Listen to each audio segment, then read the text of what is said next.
Starhopper improvements, failed hover test, Starship updates for Boca Chica and Coco, first details on Starship and Super Heavy redesign and launchpad construction, and a CRS-18 update.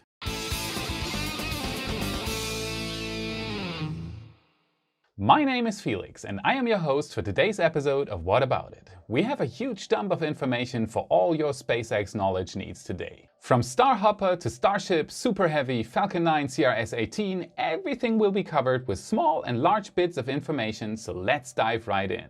Starhopper improvements. I'm pretty sure many of us have seen last week's Starhopper static fire test in Boca Chica. And many of us still remember it engulfed in flames, and it was what I speculated with you in last Thursday's episode. Fuel, in Starhopper's case methane, leaked in all sorts of places after the static fire. It did not cause any major damage to our beloved piece of hardware, and fuel leaks are an easy thing to stop. SpaceX immediately began necessary work to seal these leaks and ensure nothing like this would happen again. For example, the access hatches have been welded shut, so there shouldn't be any leaking there anymore. And the RCS thrusters have been tested again. SpaceX uses 3 different systems to control their rockets: grid fins, thrust vector control, and reaction control thrusters. The Hopper has no fins and it won't get any, as it most likely won't fly high enough for them to make any sense. What Starhopper does have though is thrust vector control, meaning the Raptor engine can gimbal to redirect thrust, and it has cold gas thrusters for the reaction control system. Both systems have been tested before, and Lab Padre made a nice video about Tuesday's RCS testing. Thank you. Failed hover test for Starhopper. Then came the big moment. Starhopper was supposed to fly for the first time. The goal? To get Hopper up in the air to 20 meters height, move sideways and back to the landing zone, and then land safely. SpaceX thought of everything. They even had a proper live stream in very good quality from a ground-based and a drone cam. Nicely done. And Kate Tice from SpaceX, whom we've seen many times on Falcon launch broadcasts, even did a commentary. Thank you very much, Kate. The countdown was just an approximation, but at 2 minutes, SpaceX did the regular go-no-go decision poll for every team involved, and all was go for launch. When the countdown hit 0, Raptor ignited properly, only to be shut down roughly after a burn time of around 3 seconds. Everything looked nominal though, and there was some nice and controlled methane venting after shutdown. No unexpected flames like at the static fire, so the leak sealing worked perfectly. Well done, SpaceX. But what about it? Why didn't we see Starhopper perform a proper hover test? The answer came via Twitter from Elon Musk himself. Apparently, the propellant fed into the combustion chamber was too cold. This led to a higher than expected chamber pressure inside the Raptor engine. To understand this, you have to know that the propellant, in this case methane, is cooled down to make it denser. The colder the propellant is, the denser it is. Now, if the propellant is too cold, too much of it can be transported into the combustion chamber by the pre-burner pumps. And that's what happened. The system shut down when the pressure did not normalize after these 3 seconds. So Starhopper pulled the safety brake to prevent more damage from happening. The Hopper is fine and didn't take any damage, so in theory we should see another attempt being done tonight on July 25th. It is time, Starhopper. Just show us what that future looks like. Starship updates for Boca Chica and Coco. So the orbital prototypes in Boca Chica, Texas and Coco, Florida have grown quite a lot by now. While we were mainly focused on Starhopper, the ring stacking has continued. There now are 8 ring segments stacked on each Starship prototype. The Boca Chica Starship is about to get a bulkhead. It's already been taken out of the shop for lifting and flipping. These bulkheads are needed for 2 reasons: stability and separation of fluids inside the rocket's body. Coco, Florida is building one of these right now. So pretty much the 2 Starships are now at the same stage of construction. Elon still says they will fly within the next 2 to 3 months, so they better be fast. The Coco Starship already has structural problems, as most rockets get their stability from pressurized tanks inside, and the Coco Starship's internals aren't finished yet. You can see they tried to stabilize it for now. Let's hope that does the trick. Structures at both sides are growing as well. The wind barrier in Boca Chica already has a roof and will be covered soon. It's impressive to see how fast the construction crew in Boca Chica is building this thing in the soaring heat of Texas. At least it's always a little bit windy there. And Coco has another structure coming up.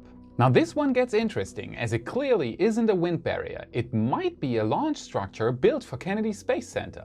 Elon has recently given out at least some information about Super Heavy on Twitter. even before the upcoming presentation. There is still no date yet, but it should be happening soon now. Elon tweeted that Starship and Super Heavy will have 41 Raptor engines combined. That is a lot. We're talking double the thrust of Saturn V here. That truly would be a super heavy launch vehicle. We might even need a new class for that. Mega heavy, anyone? Now, Pad 39A has been built for Saturn V, as you might know. And there were plans for an even bigger rocket in the early days. Nova C8. Nova was NASA's competing design, whereas von Braun's Saturn V design was originally started by the Air Force. The largest Nova rocket, known as C8, would have had 61,000 kilonewtons of thrust. Saturn V only had 35,100 kilonewtons of thrust at sea level. And we all know how powerful that already turned out to be. Now, a single Raptor engine can put out 2,000 kilonewtons of thrust. Multiplied by 35, which would be the number of engines on the Super Heavy booster,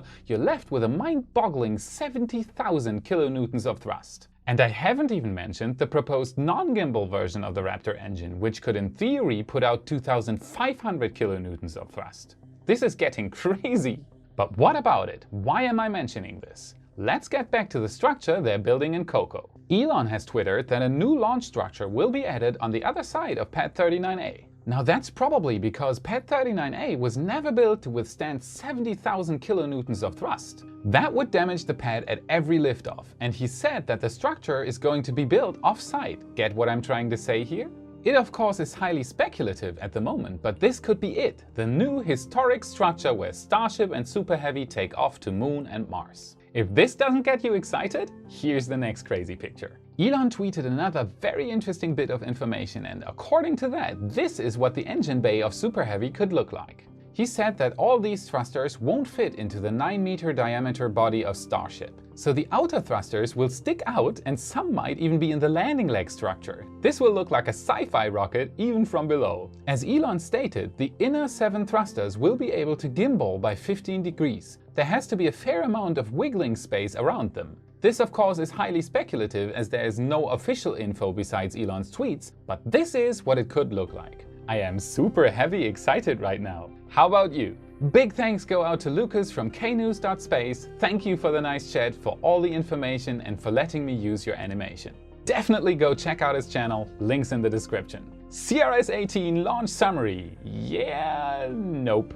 Yesterday's launch got scrubbed due to thunderstorms in the area. I already have this wonderful script about all these nice little things you might not have known about CRS-18, and it would have been so wonderful to show you. Sometimes I'm mean, I know, you'll get it though, as soon as the weather gods have mercy and Falcon 9 soars into the sky. The 45th Space Wing at Cape Canaveral Air Force Station, as always, is keeping us up to date with the latest weather forecast. It could happen tonight, but the weather forecast looks as bad as yesterday, so might get scrubbed again. If not, you'll get it on Monday. If it does get scrubbed again, the Russians are first with their docking to the ISS and will have to wait approximately another week for a good launch window. So this again wraps up today's episode of What About It? What are your expectations for future Starhopper tests? When will Starship fly? As always, tell me in the comments. The Patreon community has been growing again, and I have the honor to read out new names. This week we have special mentions for David M. McNaught and Yvonne Desilets. Thank you very much for supporting the cause. Thank you for watching this episode of What About It? If you liked what you saw, don't forget to subscribe and like, as this helps me the most. Feel free to hit me up on my Patreon page so I can get additional help in doing more and better content, as this gives me the time to focus on what I love doing the most, to bring you the latest and greatest about space and science. I hope to see you on the next episode. Until then, have a great time. From Starhopper to Starship, Super Heavy, Falcon 9, CRS-19. And Kate Tice from space. We're talking double the thrust of Super Heavy now. No, we're not. But what about it? Why didn't we see a proper hopper test? Why didn't we Starhop? Coco.